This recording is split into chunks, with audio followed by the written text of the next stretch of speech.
Welcome back. It's been a while since I've talked about competition PCCs, and I wanted to do a little update video on the video I did about a year ago, talking about some of the common PCC platforms and my thoughts about them. So in that video, I ranked the CMMG Banshee the king. Saddens me to say somewhat that the king is dead. Long live the king. And so the Banshee, over the course of the year, I found what I would consider sort of the fatal flaw of the Banshee, and that is the springs in the bolt carrier. So the Banshee uses what looks like an AR-15 ejector and an extractor, and if you take it apart, you'll find that it uses an AR-15 ejector and an extractor spring. And initially the gun just would not run. I got that sorted out by going to some different springs. Basically what I found over the course of the year is I think this bolt, because it is still a 9mm and it's only delayed, it's not locked, the bolt velocity is so high that these springs crush themselves. They just wear out way too fast. When it's working, it does work excellently, but the maintenance cycle on it is just, it's a little too high. And I will say that with this specific gun now, no matter what I do, I cannot get this thing working again.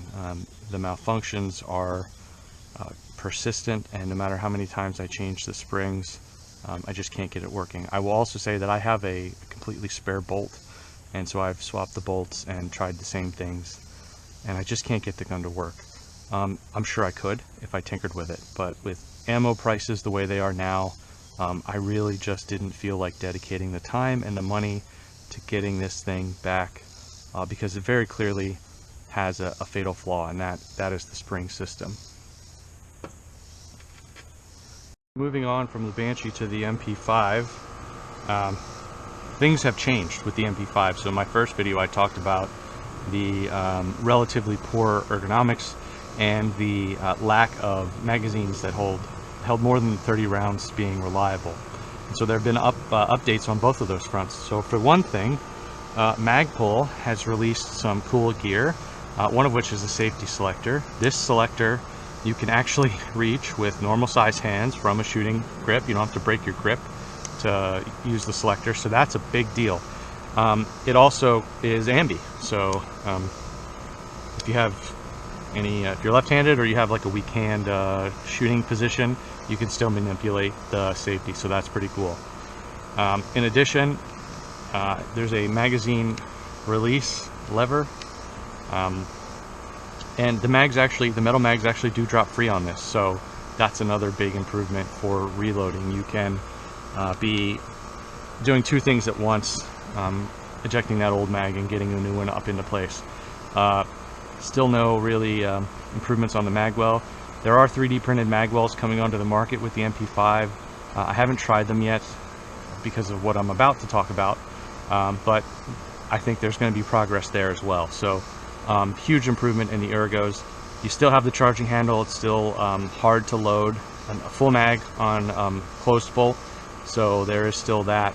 But all in all, I think the ergos have really leapt forward. And so that's cool. One of the other things is now there are magazines that hold more than 30 rounds that actually work. And so these are the Generation 2 ETS magazines, and I cannot stress that enough. The first generation ETS magazines were garbage. They did not work at all. But ETS went back to the drawing board, and I guess they fixed it, because I have a half a dozen of these things, and they all work in all three of my full-size MP5s that I either used for USPSA or have in the past used for USPSA. So that's great news.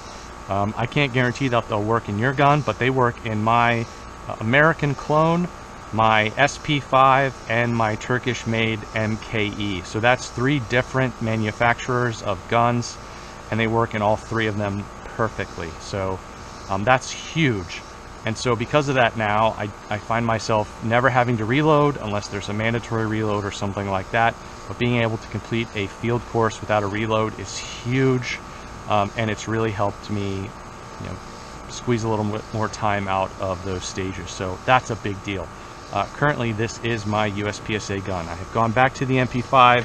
I use it all the time. I've won, a couple matches now in a row with it.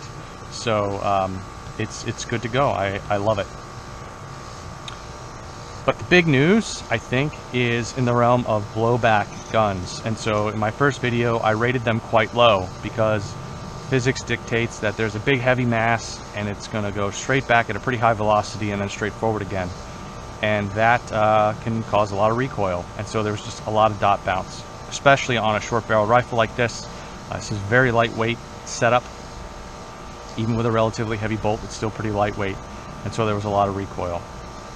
However, a very smart man named Corey Scheel in Scheel Manufacturing had an idea that seems so obvious in hindsight.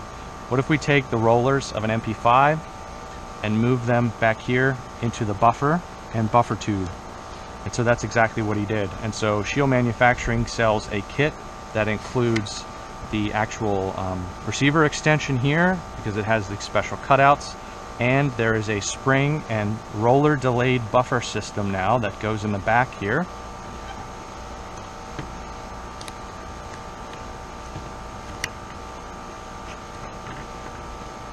And it is just, it is really, really cool. And so you do not need your detent. Why is that? Well, because the rollers themselves hold the buffer and spring in place. And so in order to remove it, you can just pinch both sides of the rollers, you can depress them, and then the buffer will come out under spring pressure. The nice part about this buffer system is that it is tunable, so it comes with a spring kit and it allows you to tune it to your ammo and your recoil perception and how you hold the gun and all that good stuff. So that's really neat. For the record, I have 3 light springs in here, but again, it's light and heavy springs, and you can mix and match them as you see fit.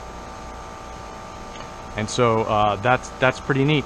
With that, I've been testing this system out. I'm gonna say that with that, this gun has just a little bit more dot bounce than the MP5. And when I say a little bit, I mean it. Just a tiny bit more bounce. I think that's mainly due to the fact that this is a short barrel rifle. It is lighter than the MP5 for sure. And so if you had a 16-inch gun, full size 16-inch PCC, that essentially it would be heavier than the MP5, and I would be willing to bet that the dot bounce would be as good or maybe even less dot bounce than on an MP5, which is huge because of all the advantages you get using an AR platform. You can get the best triggers in the world. This is a Hyperfire PDI, sort of a PCC friendly trigger. It's very good. You get the improved ergonomics of the charging handle and safety system of an AR. You get all those familiar controls with the magazine release, the bolt hold open. You get the flared mag well. You get all that good stuff. And so that's really cool. So I'm still using the MP5, but I am testing this, and maybe later in the year or even next year, I think I'm going to start shooting this in USPSA just to see how it actually runs on the clock, figure out how many rounds this thing can take. Because again, the Banshee ran fine once I got it set up with the right springs. It ran fine for a while until those springs gave up the ghost. So I want to see this system and see how long it can run, because the MP5 just runs. It just runs. You wipe it down, you put a little bit of lube on it every now and then, and it just keeps going. So we'll see if this delay system has that same kind of longevity. As far as recommendations or just some other thoughts, right now there are so many HK clones on the market at prices that, quite frankly, I never thought we'd see. And so while the actual SP5s remain pretty expensive, you have Sentry bringing in Turkish MKE guns at something like 1,100 bucks without a brace. So you can buy a Turkish-made MKE HK clone made on real HK tooling. I have an MKE gun. They're extremely high quality, Century is just importing them. Century's not making them. They're just the importer. And you can get them for like $1,100. Same thing with the POF 5s, the guns from Pakistan. Again, made on real HK tooling. And so that's very, very cheap. So I suspect a lot of people will be getting into this platform. However, there's some downsides. In order to run it in USPSA, you got to have a stock. You can't have a brace. So that means paying $200 to the ATF, going through the stamp process, and doing all that. If you're willing to do that, I still recommend running an MP5 with these 40-round magazines.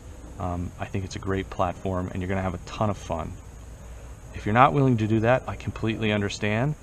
I would definitely then build out a 16-inch straight blowback PCC, Glock mags or Colt mags, whatever, that's your choice, and look into the Shield roller delayed buffer system. I think it's a great idea. It really does work, and so I've had a great time with it so far. I'm going to do some more testing and maybe give it a try next year in the future. So I just wanted to bring those updates to you today. I really like the Banshee. I'm sure in the future I will go back to tweaking it and get it working again. I just don't have the time and don't want to dedicate the ammo needed to actually figure it out. So for now, I'm sticking with the MP5, but this roller delayed system has a lot of potential. What's not shown here is some of the new stuff, like the Angstadt Arms MDP-9 and of course the JP-5. I haven't got my hands on them yet, but maybe I don't need to, especially if I build a 16-inch upper for this gun and run this thing, this delayed roller system.